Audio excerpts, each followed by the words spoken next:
Kidangoor PKV വനിതാ ലൈബ്രറിയിൽ വയോജന ദിനാചരണവും സ്നേഹസാന്ത്വനം സഹായ വിതരണവും നടന്നു. Meenachil taluk library council president doctor Sindhumol Jacob ഉദ്ഘാടനം നിർവഹിച്ചു.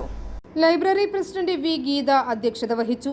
ജില്ലാ പഞ്ചായത്ത് മെമ്പർ ജോസ്മോൻ മുണ്ടയ്ക്കൽ, കിടങ്ങൂർ പഞ്ചായത്ത് പ്രസിഡന്റ് ഗീത സുരേഷ് മുഖ്യപ്രഭാഷണം നടത്തി. Doctor Siji Varghese, doctor Asha P Nair എന്നിവർ ക്ലാസ് നയിച്ചു. Panchayat vice president Neelakantan Namboothiri, ward member Deepu Thekkumkattil സ്വാന്തന സഹായ വിതരണം നിർവഹിച്ചു.